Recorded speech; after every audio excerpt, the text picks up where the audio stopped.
On this edition of Locked On Grizzlies, it's a Monday affair. I'm flying solo without DeMichael, so you know what that means. It's going to go off kilter a little bit, not that badly. We're going to talk Team USA versus Team Spain, Jaren versus Santi, some good things from both players that should make Grizzlies fans extra happy. And then we'll also shout out Pau Gasol, former Memphis Grizzly, on his induction into the Basketball Hall of Fame. All that and more on a Monday episode of Locked On Grizzlies. Let's lock in.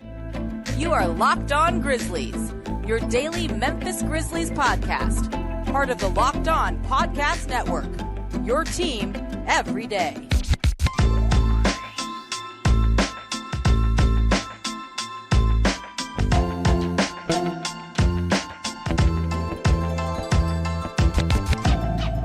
A Monday edition of Locked On Grizzlies, and I'm so happy to be here with you for it. My name is Joe Mullinax of Bluff City Media, also a contributor over at SB Nation from time to time. And this, of course, is Locked On Grizzlies. However you're taking in the podcast, whether you're listening, wherever you get podcasts, whether you're watching on YouTube, liking, commenting, rating, reviewing, subscribing, all of those fun things, it is appreciated by my co-host, DeMichael Cole, and I. DeMichael not with me. He needs a break. He needs a day off. He was covering, not in person, but following along with Team USA versus Team Spain. He also was pulling double duty for the commercial appeal there in Memphis, Tennessee, covering the St. Jude golf tournament there that the FedEx Cup and playoffs and all that fun stuff goes through. So DeMichael deserves a day off. I'm happy to be with you on this solo edition of Locked On Grizzlies. And this episode of Locked On Grizzlies is brought to you by FanDuel Sportsbook, the official sportsbook of Locked On. Make every moment more. Visit FanDuel.com/LockedOn today to get started. And let's get started right now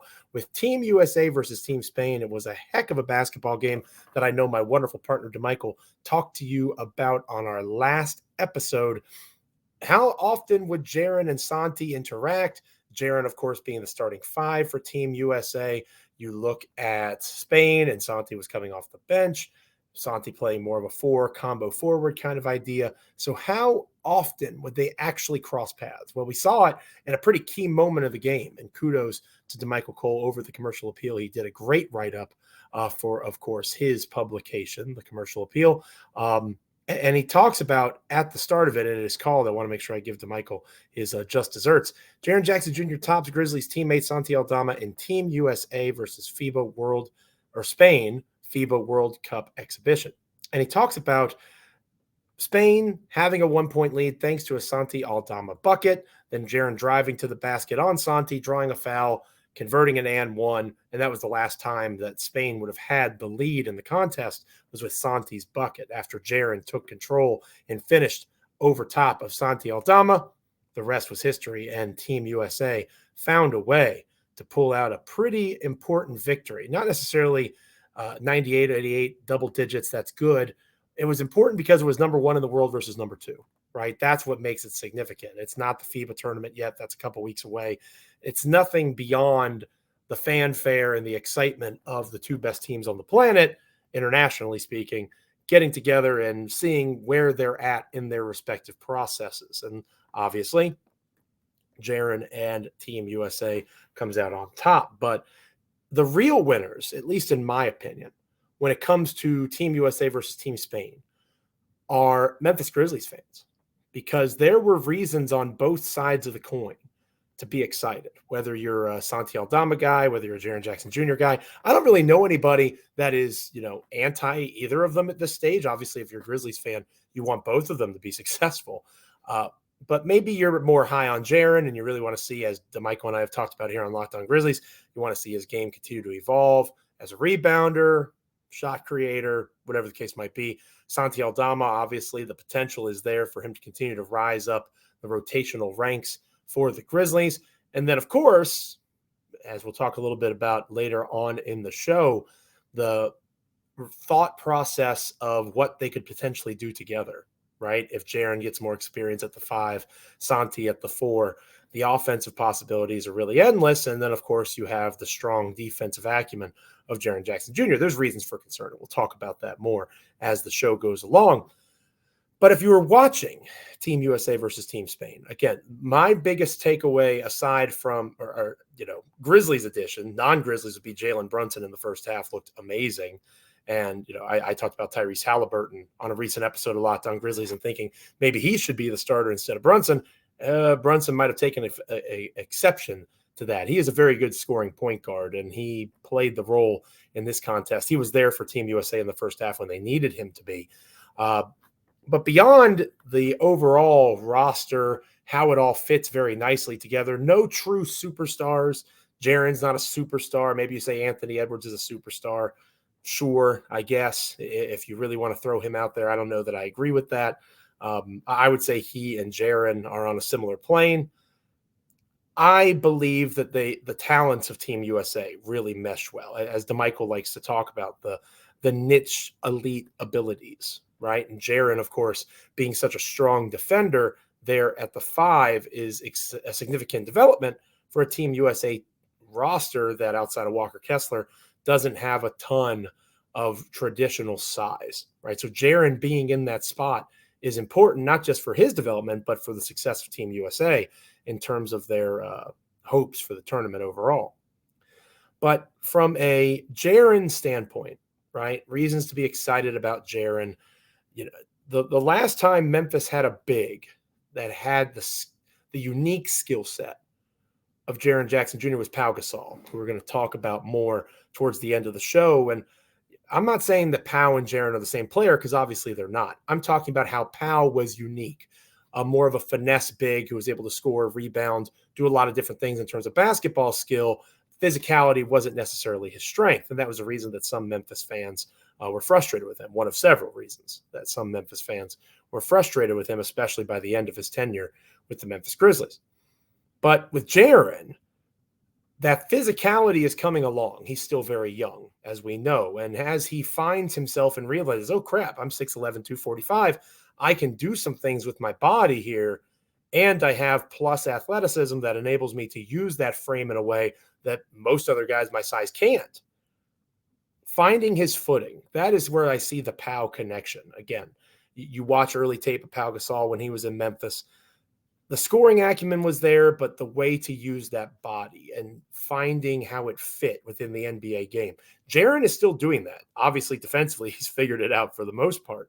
But the idea that he still has a ways to go offensively, how he can develop his game, is something to be very excited about. And I thought that drive against Santi Aldama was a great example. He saw opportunity. He knew that he was more physically strong, more thick, whatever you want to say, than Santi Aldama, and he was able to take advantage. He does that consistently, but how he continues to evolve as a playmaker, how he continues to evolve as a guy off the dribble that understands the space that he's in, the control of the game that he can have with the ball in his hands, that is what you watch Team USA to see. And at least that's why I watch Team USA from a Jaren perspective. And you're seeing him pushing the boundaries of his game more. There was a tweet that went out of a video from Team USA practice, and Mark Few, the head coach at Gonzaga, is an assistant coach at Team USA. And he was talking about Jaren Jackson Jr. being more forceful, being more aggressive down low. And Jaren told him, well, you have to remember, I play with Steven Adams, so I haven't necessarily had to be that guy consistently. And they understand that. And Steven Adams, extremely significant to what the Grizzlies want to be and do at this stage of their journey as a team. But for Jaren individually, this summer is so important, and it was good to see him really have a strong showing in a variety of ways for Team USA. He played Willy Hernan-Gomez. He was good against Willy Hernan-Gomez, and that is a player, was with the Pelicans the last 3 years in New Orleans. He crashed the glass consistently in terms of strength. Spain gave Jaren issues early on, and DeMichael's article talks about that, but just watching the game will tell you that as well. But Jaren found ways to find his leverage, maintain his leverage, be more aggressive. And that is something you don't expect him to be perfect in the role that they're asking him to play for Team USA. You expect him to find ways to grow. 12 points, 5 rebounds, 3 blocks. That's a pretty solid stat line in international basketball for what Team USA is trying to do. And I think Jaren Jackson Jr. should be very excited about what he is being asked to do and how it's going to help him grow his game. And again, Grizzlies fans should be excited because it's wonderful to see Jaren in this situation. Hopefully he's the long-term answer at the 5 position. And this is our first full-blown taste of that coming in the international realm. Speaking of the international realm, we'll take a look at Santi Aldama's showing for Spain and why the pairing of Jaren and Santi is more alluring than ever before next here on Locked On Grizzlies. But first, this episode of Locked On Grizzlies is brought to you by FanDuel Sportsbook. FanDuel Sportsbook wants you to know that football season is about to kick off, and FanDuel is giving you the chance to win all season long. Right now, when you bet on a Super Bowl winner, you can get bonus bets every time that they win in the regular season. Just pick any team to win the Super Bowl, literally any team, and you will get bonus bets for every victory. You can use bonus bets on spreads, player props, over-unders, and so much more. If you haven't been to FanDuel, you need to check it out. It is easy. You get paid almost instantly when you win. It is fun. So visit FanDuel.com/lockedon. Start earning bonus bets with America's #1 sportsbook. That's FanDuel.com/lockedon. When we come back here on Locked On Grizzlies, we will be talking Santi Aldama. We will be talking how his game fits so nicely with Jaren's and how it all ties into a new Hall of Famer who once called Memphis home. We'll talk about that and more next here on Locked On Grizzlies. Stay with us. Welcome back to Locked On Grizzlies. I am Joe Mullinax, your host for this episode of the show. To Michael Cole, my co-host. We will be back together later on this week. He hosted an episode, the last episode, solo. I'm doing this one solo. I know you guys like us best when we're together. It's like the Luke Combs song, Better Together, right? You know, it's like a sunrise and coffee, right? It's nice. It's a 40 HP Johnson on a flat bottom metal boat. I just lost half the audience. I'm sorry. Hopefully you're Luke Combs fans. Hopefully you like, I'm doing my best to not sing right now. Maybe I'll sing for you when DeMichael and I are back together. I usually just sing for my wife and my kids in the car, in the shower, not combined. Oh, this episode's going off the rails. I need DeMichael here. But anyway, we talked about Jaren Jackson Jr. in the first part of the show and how he did some really strong things, rebounding. He was tested, right? That was the best part about the Team Spain versus Team USA matchup for Jaren. Willie Hernan-Gomez is not the most dominant center on the planet, but he's a solid center. He's an NBA big, a legitimate NBA big. Jaren's still trying to find his footing. They are comparable in terms of size. It was a good growth opportunity for Jaren. Santi Aldama continues to get growth opportunities of his own, and he has asked for Team Spain to kind of be a bucket getter coming off the bench, and he most certainly did that in this game. I believe it was 14 points that Santi posted for the Spanish team in this contest. It was really impressive to watch Santi play. Again, if you weren't able to watch the game, it was really interesting to see him with the ball in his hands. And again, DeMichael Cole over the commercial appeal, my co-host, wrote a game recap for the game. But in my watching of the game, I agree with DeMichael's takeaway. All three levels, Santi showed the ability to score. Mid-range, create off the dribble. With the ball in his hands, he was the threat. And we know that Santi can hit the three as well. Obviously, he needs to get bigger. He needs to get stronger. His body needs to physically develop in order to be a consistent NBA threat.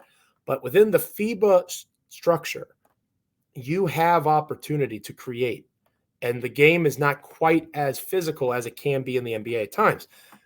Athleticism is important in basketball, but so is skill. And when you see the skill set of Santi Aldama on display in the FIBA setting, as DeMichael wrote about in his piece, maybe the Grizzlies could take a couple notes on how to use Santi. Santi has a unique ability where he is such a, I don't want to say a unique talent because that maybe it's on a higher plane than that phrase suggests that he should be.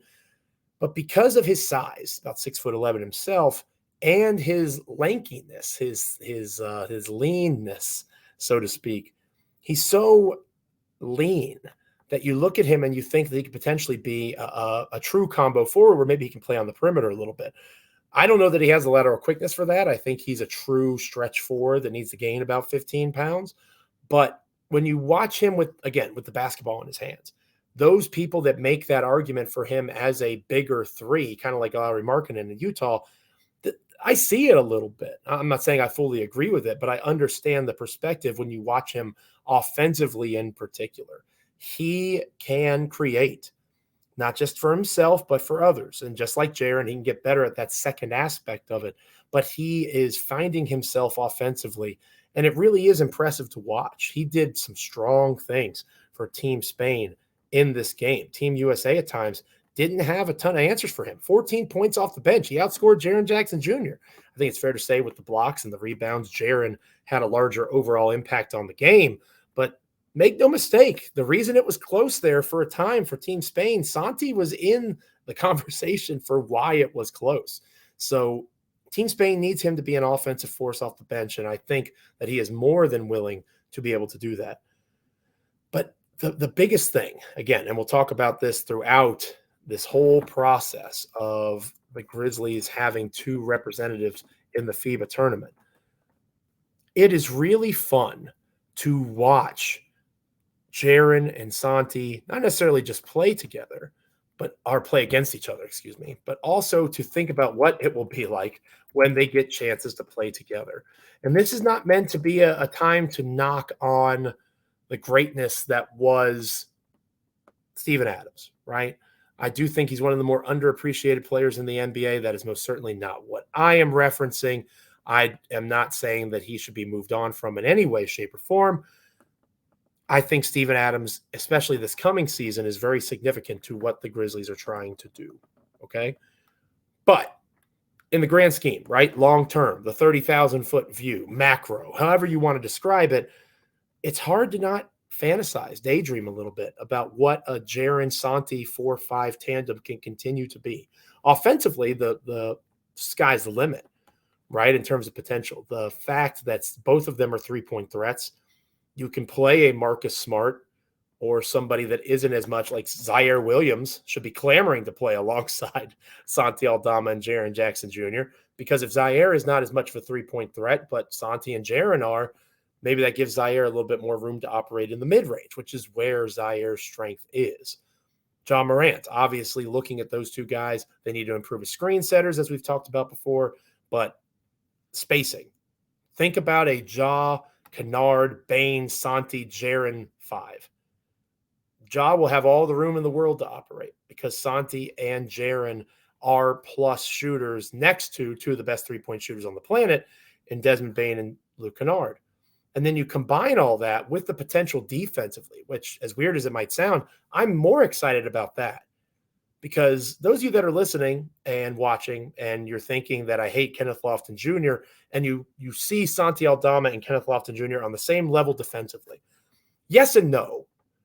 Yes, right now they are both pretty bad defenders, right? I think you saw growth from Lofton Jr. in that space in Summer League, but again, it was Summer League. I think Santi, even if he does well in that department in FIBA, he has to match NBA athleticism. There's reasons for questions and concerns on both of those particular players. However, Santi Aldama is 6'11". Kenneth Lofton Jr. is not. And he has the physical tools that Kenneth Lofton Jr. does not have. Kenneth Lofton Jr., unless he has that weird surgery that like breaks your legs and adds bone mass or expands your bones or something, which he's not going to do, of course, he's not growing 3 and 4 inches, right? That's just not going to happen. Santi has physical advantages over Kenneth Lofton Jr., and if he can get better defensively, become more switchable, allow for the Grizzlies defenses, you've listened to this show before. And if you haven't, go back and listen to previous episodes. Go watch them on YouTube. I want the Grizzlies to become more versatile on both offense and defense. Versatility is extremely important. Less predictability. A Jaren Santi front court allows for that, especially if Santi grows as a defender, because you can switch more. And it's not like Brandon Clark switching, who is an elite athlete, but again, undersized. Or Xavier Tillman switching. Again, not an elite athlete, but very smart, good lateral quickness, very high basketball IQ, understands the angles and the schemes defensively, makes up for some of what he lacks physically. If Santi can make up ground in those areas, he has grander, traditional big tools than any of the names that I've mentioned. And that would enable him to play more. And if both he and Jaren can rebound better, which Jaren should get some valuable experience of that coming into FIBA, more so than Santi. If that can occur, all the possibilities with the ball in their hands and moving the basketball and all the different types of, think about a pick and roll, pick and pop set with Santi as the point man. Santi as the ball handler and Jaren as the screener. After watching Team Spain, Team USA, I think that's more possible than ever before. Santi has that level of skill, and you could argue Jaren does too. So the possibilities of Jaren and Santi together, I really got that from watching Santi more in this Team Spain, Team USA game, because as Santi shows more and more that he is that 3-level scorer, if he can be more of a defensive threat, that'll allow for Taylor Jenkins to play Santi more next to Jaren. And boy, again, half-court offense is a concern. You have to imagine that concern would go away a little bit with Jaren and Santi on the floor together. And that's not a knock on Steven Adams. Steven Adams should still play 24, 26 minutes a game, 28 minutes a game. But, if you are trying to find ways to solve the half-court offense issues, Steven Adams and Brandon Clark and Xavier Tillman probably can't play. You need more Santi Aldama in those spots. When we come back here on Locked On Grizzlies, we'll finish up today's Monday edition of the show with a look at Pau Gasol entering the Hall of Fame, giving a special shout-out to Memphis. We'll look at Pau as a Grizzly. Obviously, he's known as a Laker. All the different things that Gasol did as an NBA player. We obviously can't cover it all, but we'll talk about an overview of Pau Gasol, one of the newest Hall of Famers, next here on Locked On Grizzlies. Welcome back to Locked On Grizzlies. I am your host for this episode, Joe Mullinax, flying solo. No to Michael Cole with me this time around. He'll be with me later on in the week as we continue to grind through these dog days of August. Thank goodness for FIBA basketball, right? Thank goodness for Jaren Jackson Jr. and Santi Aldama being on Team USA and Team Spain, respectively. It'd be really difficult. I feel bad for folks that don't have players playing internationally right now. Like, the content's drying up a little bit. I know I know DeMichael talked a little bit about the Christmas Day games, and I'm going to do my best to not wade into that. I think it's fairly obvious why Memphis doesn't have a Christmas Day game. I wish they would stop acting like it's about putting the best teams on there consistently. I know there's marketability and stars, but the Dallas Mavericks have no business in that game. I think the Sacramento Kings, Cleveland Cavaliers, they make a lot more sense, but I digress. Like I said, I'm not going to go too far in that rabbit hole because I get it, but it's still frustrating. I'm going to give flowers to Pau Gasol, right? The first Gasol brother to play for the Memphis Grizzlies all those years ago, just inducted to the Pro Basketball Hall of Fame. And it's really cool to look at Pau, obviously a draft pick of the Memphis Grizzlies. Pau played in Memphis from 2001 to 2007-08 season. That's when the trade to the Lakers occurred. And Pau did a lot of special things for the Memphis Grizzlies. He really did. He was a very strong rebounder. He held lots of early Grizzlies records, of course. The years in the pyramid and the transition to FedEx Forum, the early run of Pau Gasol with Hubie Brown and Mike Miller and all these great players that really were the first successful stretch of Grizzlies basketball. Obviously, they didn't win a playoff game, didn't win a playoff series. Things got a lot better later on, but that does not take away from what Pau Gasol was in Memphis. And I think because of the way things ended, the lack of happiness for Pau being in Memphis any longer, wanting to move on, the trade with the Lakers that eventually brought back a piece like Marc Gasol. But at the time, that was seen as not a very good trade for the Memphis Grizzlies. It was crushed in a lot of ways, that Memphis did not get a good enough return in that deal for Pau. And Pau goes to Los Angeles, becomes a very strong number 2 next to Kobe Bryant. The rest is history on that front. A couple NBA championships for the Lakers, for Pau, and for Kobe. So as Pau goes into that Hall of Fame, a lot of folks know him as a Los Angeles Laker, but it's important to point out 1, 2, 3, 4, 5, 6 and a half of his seasons in the NBA were played with the Grizzlies, about the same amount as his time with the Lakers, right? You factor in postseason and some other things. He's probably played a couple more games with the Lakers than he did with the Grizzlies, but he was just as much a Grizzly as he was a Laker. And the fact that he had so much team success, the market, the star power that was Kobe Bryant, people connect him to the Lakers, but he was a Grizzly first.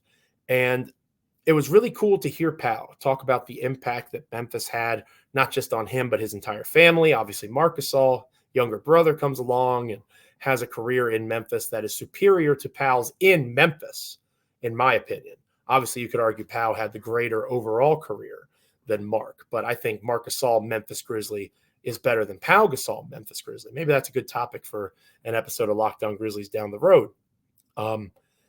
I am thinking that, and it's important to look at this through the lens of understanding that I was not a Grizzlies fan then, right? Back in 2001, 2002, I was in high school and I followed the NBA. I followed the Lakers. I followed the Bulls, the Wizards. I followed all those teams. But I was not a Grizzlies fan yet. And when I became a Grizzlies fan in 2010, 2011, as a history teacher, I've researched the history of the Grizzlies. And obviously I knew Pau had played in Memphis, but I didn't realize just how good Pau had been and how significant he was to those teams that helped establish the Memphis Grizzlies, no longer the Vancouver Grizzlies, helped establish the Memphis Grizzlies in Memphis. You have to walk sometimes before you can run, and you have to crawl before you can run. And when you are an expansion team, it is rare for you with your first group of superstars, your first group of draft picks, whatever you want to describe it as, however successful or unsuccessful your drafts are. It is rare for those pieces to be the ones that get you over the top, right? People say that about coaches all the time, especially when they're critiquing Taylor Jenkins. It's the next guy that gets you to the championship level. I don't know if I agree with that or not. But in this instance, in order for the Grizzlies in a college basketball town, the Memphis Tigers still extremely significant in terms of college basketball. Penny Hardaway is the coach. But back then, it was even more the case. In order for the Grizzlies to establish themselves, they had to win. They had to find ways to compete. And I think between Hubie Brown, obviously Pau, all those guys that made up those early years of the Grizzlies, Pau Gasol deserves more comments on when we're talking about the greatest Grizzlies of all time, right? Marc Gasol, Zach Randolph, obviously on the top of many folks' lists, Mike Conley, Tony Allen, John Morant, Jaren Jackson Jr., moving up those rankings pretty rapidly for a lot of folks. Pau's got to be in the top 5, I think. Top 5, top 6. Again, it's August and September coming up. Maybe that's a good thing to talk about on an episode of Locked On Grizzlies coming up. But Pau's got to be close, right? He's not number 1 for sure. He's probably not top 3 anymore, but number 5, 4. I think he's in that conversation, even with the way that he left and even with the fact that he expanded and had his greatest success after leaving Memphis. In terms of team success, Marc Gasol had his greatest success after leaving Memphis. Mark won the NBA title with Kawhi Leonard and the Toronto Raptors after that trade. So I am hopeful that this Naismith Basketball Hall of Fame induction will allow for Pau and Memphis to kind of come back, find themselves.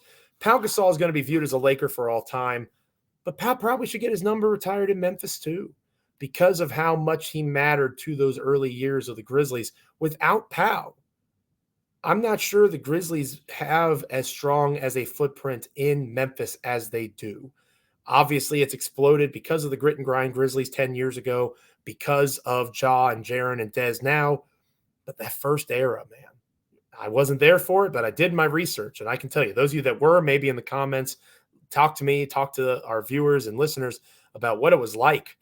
Pau Gasol was extremely significant to those early days of the Memphis Grizzlies, and he deserves some credit for the success that he had and some kudos for a Hall of Fame career that started with the Memphis Grizzlies in Memphis, Tennessee.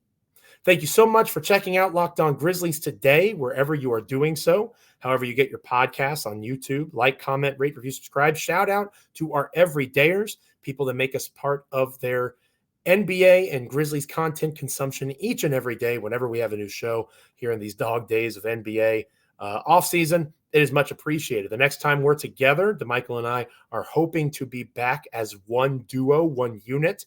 It'll probably be a Finals Wednesday edition of the show that we come back, and maybe we take a look at this idea of Pau Gasol moving on to greater things, Marc Gasol moving on to greater things, the coach idea, right? Is there a need to bring in a player to get this team over that hump? Is Marcus Smart that player? How does all of that fit, right, within the landscape of the modern NBA? That and more will probably be the focus of our next episode. I hope you'll join us for that. But until then, dear listener, dear viewer, I am so grateful to have had the chance to spend these last 29 or so minutes with you here on Locked On Grizzlies, wherever you get podcasts, YouTube, like, comment, rate, review, subscribe, all those fun things. We're here with you almost every day during the off season. Thank you again. Stay locked in. I'll catch you next time. This is Locked On Grizzlies.